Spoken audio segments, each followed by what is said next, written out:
Well, Forcepoint has revealed that more than half of Australian workers use their corporate devices at home for personal use, and a further 19% allow other members of their household to do the same. So this means there's increased cybersecurity risk. For more, let's bring in Nick Savvides from Forcepoint, Senior Director of Strategic Business. Welcome back in, mate. How are you? Very well, thank you. And yourself? Going well. So these numbers are relatively high, I guess, and right now we're changing the way that we're working. So that means that business and cybersecurity risks are a bit higher as well, right? Indeed, they are. We sent everybody home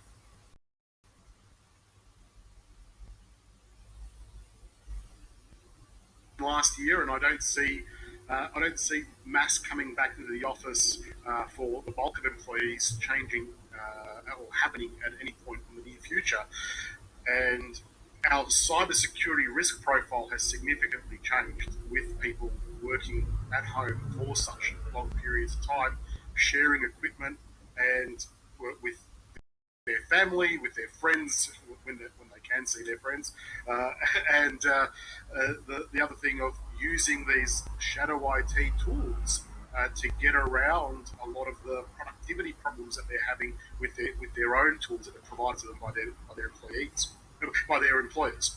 Yeah, of course. Is there a particular group, whether it's age bracket, in terms of employees that are likely to undertake riskier behaviours that people should be aware of? Indeed. It was really fascinating. The survey that we had just conducted really looked at a number of factors, both age, gender, whether or not people are caregivers, so doing homeschooling, etc., all of those sorts of things. And the analysis is absolutely fascinating. It is very clear that the under 30s in Australia, so if you're under 30 years old and you're working from home, it's much higher. Um, it's a much higher chance that you are using shadow IT than someone who is above 30. So I think that the breakdown is somewhere around 30 to 50% difference between those two age demographics. It's more consistent when it comes to caregivers and gender, although there is some small differences. But the real standout was age. And I think there's a couple of reasons for that. You know, I think it's awareness around different tools. If you're working and you've been working for a long time, you are a lot more familiar with the tools that your employer gives you and the software and the packages, and you're a lot more comfortable with that set.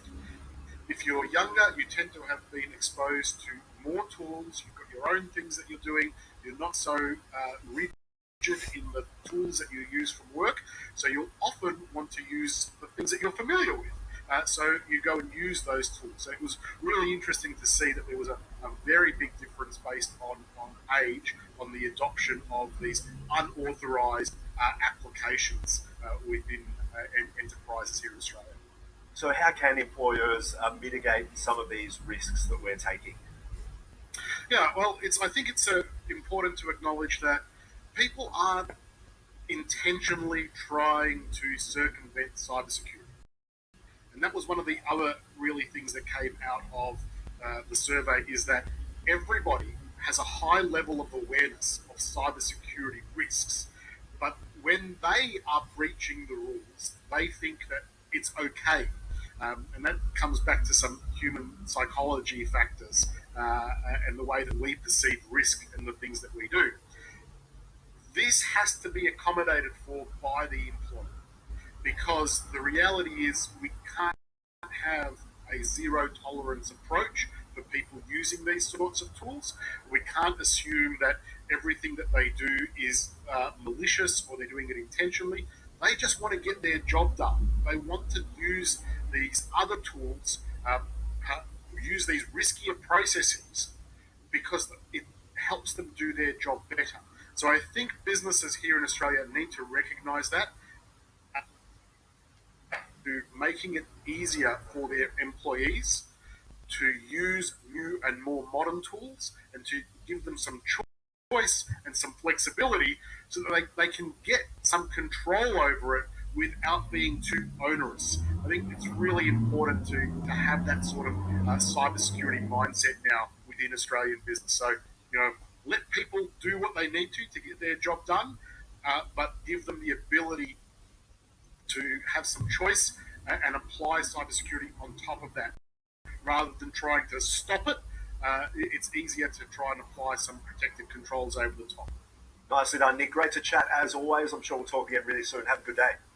You too. Thank you.